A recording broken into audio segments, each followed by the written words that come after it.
الساعة 7 يا شباب، يعني ميعاد طيران الزغاليل الزاجل اللي بنطيرها.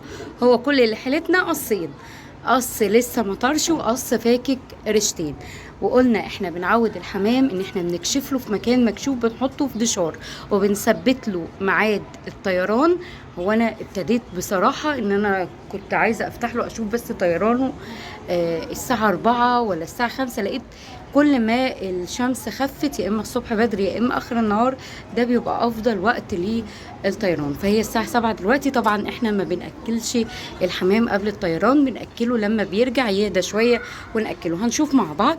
احنا قلنا ده سمارة، بص هو عمال ياكل ايدي لاني انا على طول بديله الاكل. هما طبعا جعانين، يفتكر ان انا حاطه له الاكل. هنفتح اهو وهنشوف. انا عايزاكم بس تستكشفوا منظرهم قبل وبعد الطيران. تمام، ده برضو هيجي يقف.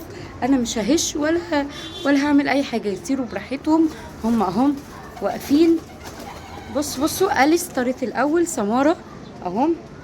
تمام، بصوا مش حاجه تركن يا شباب، لان هم خلاص اتعودوا. في ناس بيقولوا لي ايه ده، هو هيفهم ان اسمه سماره؟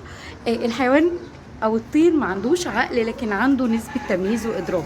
مش عارفة بقى يعني ايه علميا الموضوع ده، بس هو طبعا بيفهم وبيعرف مع التكرار والتعود. بصوا هم حاولوا بقى ايه ان انتوا تستكشفوا معايا، لان لفة الزاجل بتبقى طويلة غير الحمام الغزار. يعني بصوا هم مش باينين دلوقتي، بصوا هناك اهم. هم طبعا لو احنا معانا مجموعة كان بان جمالهم اكتر وهم في الطيران.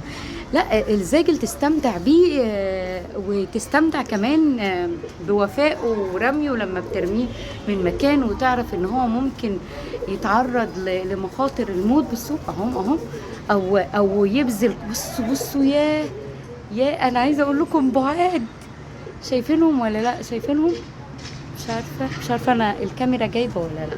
طبعا يلا قولوا لي اسم. انا مش عارفه اسمي دي ايه وده ايه، يعني مش عارفه اسميهم ايه لحد دلوقتي. هم يا شباب بعاد خالص. طيب، عايزه اكلمكم بقى في موضوع لما قلت ان شاء الله اول خطوه هعملها، بس لا، انا عايزه اقول لكم بعاد فوق انا شايفه نمل طاير هناك. يعني انا كان نفسي عندي الكاميرا تبقى البكسل بتاعها اقوى من كده عشان اوريلكم البعد. ومع ان دول زغاليل يعتبروا هم كده اختفوا. يعني انا مش بعدوا لدرجه ان غابوا عن عيني يعني. طيب، في ميه؟ حاضر هوقف بس دقيقه وارجع لكم. معلش يا شباب، وقفت. بصوا هم طايرين اهم. شايفينهم ولا لا؟ اهم ماشي، باينين اهو شويه في الكادر اهو. هما لسه بيلفوا. انا وقفت يعني دلوقتي موجود عندي، وقفت دقيقتين الكاميرا، وقفتها دقيقتين. اكملكم، هقول لكم مع الموضوع اللي انا عايزه اكلمكم فيه بخصوص ان في ناس ايه ده يا ستي، هو انت فاهمه ده في ابطال للزاجل، انت قد الناس ديت. طبيعي. الناس دي عدت بمراحل خساره ومكسب واتعلمت وشافت يعني ما استقلش بيهم. انا طبيعي، انا لسه في اول المشوار. بس اللي انا عايزه اقوله لك ان احنا كل واحد فينا لو فضل يقول انا مش قد المنافسه، او انا لسه صغير، او انا لسه ضعيف، او انا مش قد الناس ديت، عمرنا ما هنتقدم خطوه. عمرنا ما هنكبر. هنبقى لسه محلك سر. طبيعي ان انا لازم لما ادخل في اي موضوع جديد مش لازم ابقى بيرفكت او احقق نجاحات وبطولات وي لان اي نجاح بيبقى فيه تعب، بيبقى فيه مجهود، بيبقى فيه خسارة. الخسارة دي هي اللي بتعلمنا وبيبقى ليها متعة، لان اي حاجة على الجاهز ما بيبقاش ليها متعة.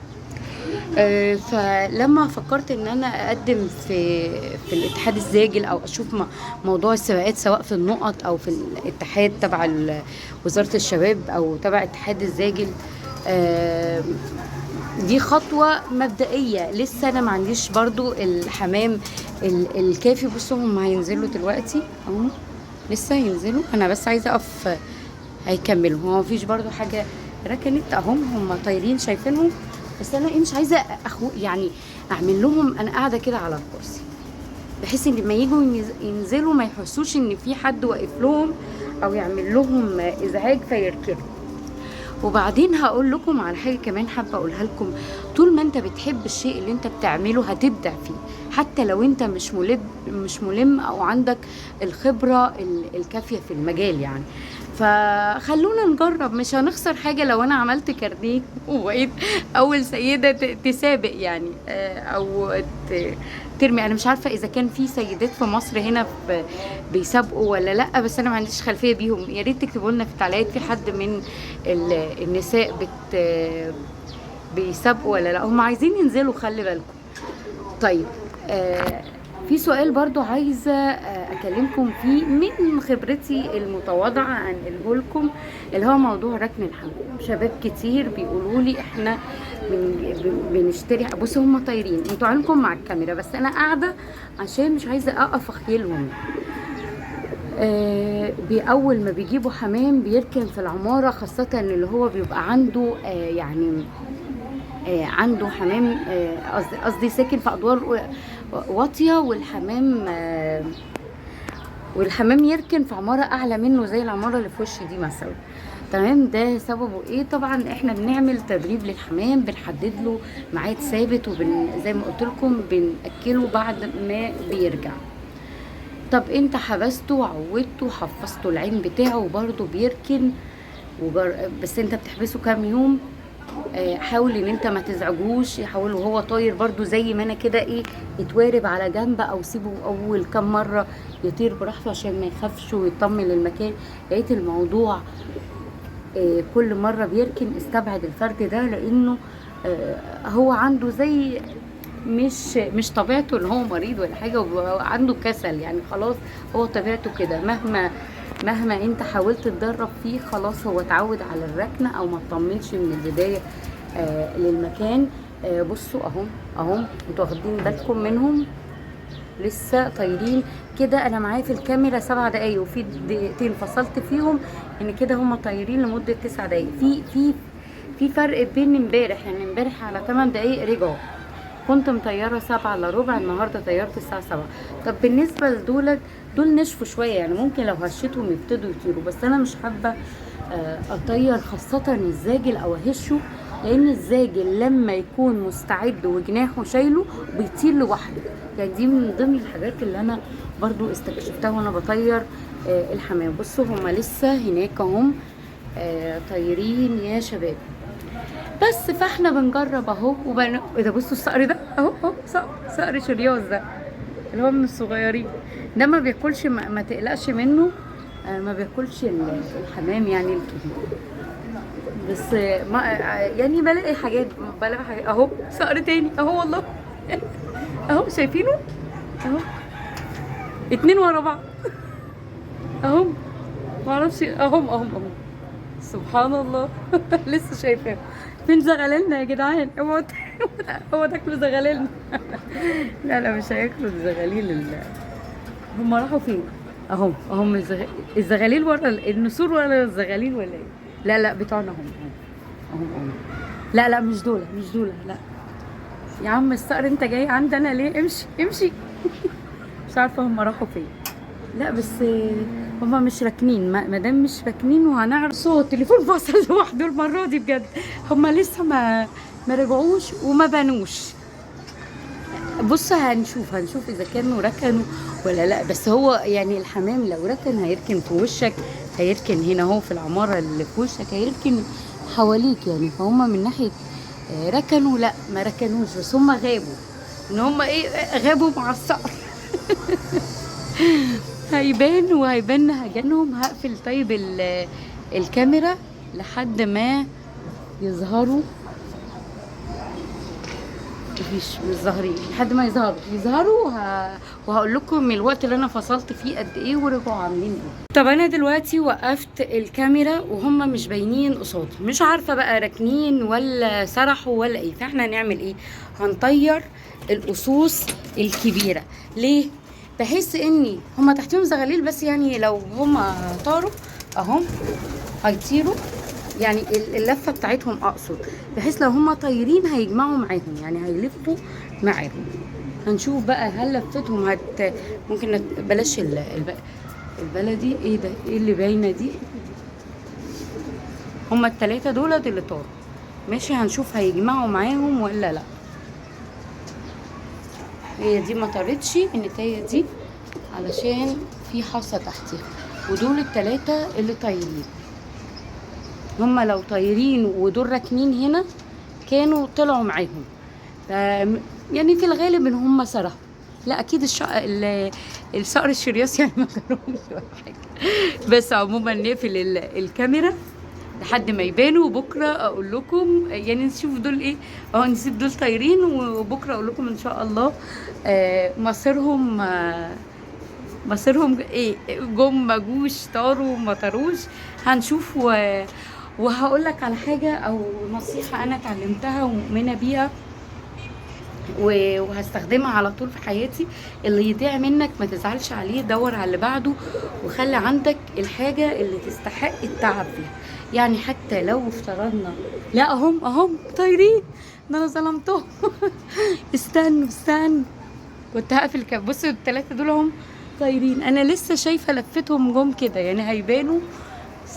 ثواني لا انا شفتهم صدقوني. انا مش هقفل الكاميرا. المشكله الكاميرا مش اهم يا شباب اهم. لا والله برافو.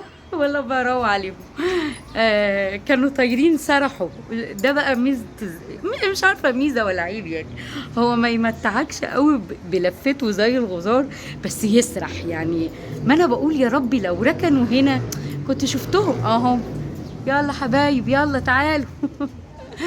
هم يبتدوا يجمعوا بقى مع بعض التلاتة مع الاتنين. هوقف بقى الكاميرا عشان التليفون هيفصل، واول ما يجوا هوريه لكم وهنشوف بقى نهاجنهم، لان هم كده عملوا مجهود. ده النهارده قعدوا كتير جدا. قعدوا في حدود نص ساعة كده طيران. احنا في اول مرة ما كملوش 7 دقايق، في تاني مرة ما كملوش 8 دقايق، النهاردة رابع فيديو في التدريب. لا بقى لهم نص ساعة، معرفش بقى هيكملوا. بصوا هما الاتنين دولت والكبار معانا، يعني دول لوحدهم ودول لوحدهم. اقفل الكاميرا ولا اخليها؟ مش عارفة، انا كنت عايزة انقل لكم. هو الفيديو كده هيطول خالص، يعني كده الفيديو هيطول خالص اهم. شايفينهم؟ معقول كل دي مدة؟ طيب هنوقف بقى عشان انا ايدي وجعتني. نوقف لحد ما لا في حاجه رجعت اهو. انا بقول يا ربي دول 4 وهم المفروض 5. بصوا طلع ده رجع وانا ما خدتش بالي. اهو ده رجع اللي هو بتاع النتايه دي، وادي ال4 مكملين. لا برضو زي ما بقول لكم الشباب شباب يعني، الزغاليل نفسها طويل. او زي ما قلت لكم اللي تحتيه زغاليل. ايوه دي البديري. ايه دي مش تبعي، دي مش تبعي. الزغلوله دي مش تبعي، مش عارفه والله. انا عماله استكشف حاجات معاكم. طيب نقفل لحد ما وادخل جوه دقيقتين وارجع تاني. واخيرا رجعوا يا شباب. بصوا كميه النهجان. طبعا هم لسه واصلين من دقيقه، بس عقبال ما جبت التليفون. ثواني يا مرمر بقى ثواني. بصوا يا عيني انا مش عايزه. بصوا الجناحات واخدين اهو. بصوا فتحه الجناحات دي عشان هم خدوا مجهود، ودولد لسه اللي انا طيرتهم مؤخرا. بس احنا نركز مع دول. مش هحط ميه ومش هحط اكل دلوقتي، هسيبهم ان هم يهدوا شويه يعني على قد ايه 5 دقايق 10 دقايق، وبعدين نحط لهم. ماشي؟ لا ابطال. عاش يا شباب. عاش يا ابطالنا الحلوين. فرحانه بيكم وخطوه حلوه يعني. انا متفائله خير بيهم اهو. ماشي؟ طبعا هم مستنيني اني اكلهم، بس انا مش هاكلهم يعني، اسيبهم كده يهدوا، النهجان ده يهدى شويه. امبارح انا كنت حاطه محلول جفاف، ممكن احط ليمونه دلوقتي، ادخل احط ليمونه ويهدوا شويه عشان يشرب. بصوا يا شباب احنا بدأنا طيران الحمام الساعة 7، ماشي؟ دلوقتي الساعة 8 الا ربع. انا روحت عشان اجيب ليمونة، والتليفون كان فاصل، قلت اشحنه شوية وبعدين اجي اكل. اشكلهم واحط ميه، لقيتهم مكملين طيران. فيعني دول هيبقى ليهم مستقبل باهر ان شاء الله. فانا فرحانه بيهم، وفرحانه ان الحاجه بتبان من الاول كده، لاني طبعا قبل الفرخ دوت او العش دوت كان عندي حمام ما كانش بيطير بالمعدل ده، مع انه بيبقى من نفس العش. فمش عارفه بقى هل السلاله بتتحسن مع كتر يعني الحصى او كتر الانتاج، مش عارفه، ولا ممكن عش عن عش بيفرق، مش عارفه بجد. بس هو ده نفس التوقيت يعني، حتى هتلاقوا الدنيا ابتدت تغيم اهو، وهم مازال في الطيران. معرفش بقى طاروا لانه مثلا ممكن يكون شرب بق ميه، مع ان انا ما حطيتش اكل يعني. اهو كده انا حاطه بس في الجزء ده تحديق، مش حاطه اكل خالص، وهنا مفيش اكل. وهو انا كنت سايبه له الدنيا يعني الميه، فمعرفش بقى لقى الدنيا هاديه فلقى فيه فرصه ان هو يكمل طيران. فدي في حد ذاته حاجه كويسه. طيب انا ممكن بدل الليمونه ممكن نحط حاجه تانية هقول لكم. نحط ايه؟ نحط جروفيت اهو، المفروض سنتي على اللتر. افتحه، ريحته بشعة واعمل زي العسل الاسود، بس ريحة قاتلة. طيب هو ملهوش بتاع، هو تقريبا انا هحط على قد سنتي، ماشي كده كفاية قوي. ممكن افصل الكاميرا عشان اقلب الموضوع دوت يمتزج مع المية ونفتح تاني. اهو انا قلبته حتى لسه حالا يعني، انا مقلباه. هنشوفهم بقى اهم بيشربوا. انا هقف بس على جنب كده، انا كل ما بوقف هما بيبقوا مكملين طيران. انا بنتي كده ليه في ايه؟ طيب انا هوقف اشوف اللي حصل. عقبال ما يحطوا هينزلوا تقريبا اهو خلاص. هتركنوا. بصوا انا كنت فاكره طب عشان ما يركنوش، انا مش حابه يركنوا، هدخل جوه سيبهم براحتهم ينزلوا واجي تاني. طب قولوا لي بذمتكم ده يرضي حد يعني؟ انا بقالي ساعه اهو شايفين، بس اهو اخيرا. لا لسه قولوا لي اعمل ايه؟ انا في البلكونه التانية وهم طايرين، انا عماله اوقف احنا دلوقتي الساعه كام؟ ثواني. انا عايزه اقول لكم هو بقالهم اكتر اهو بقالهم اكتر من ساعه. لا دخلوا، لا اهو. لا ده كده الاكل هيتحرق مني. كده كتير يا جماعه، كده كتير، انا اول مره اشوف كده اهو. لا دول سماره واليس، خليكم فاكرين الاسم ده، سماره واليس اهو. شايفينهم ولا هيحطوا؟ كل ما انا مش عارفه يعني ايه فكره ان كل ما يجوا يقربوا، مع اني ما حدش في البلكونه، يروحوا ايه مكملين طيران. عموما بقى اما ربنا يهديهم ويرجعوا في يعني يبطلوا طيران ويرجعوا في البلكونه بالسلامه. نتقابل بكره بقى في فيديو جديد ان شاء الله.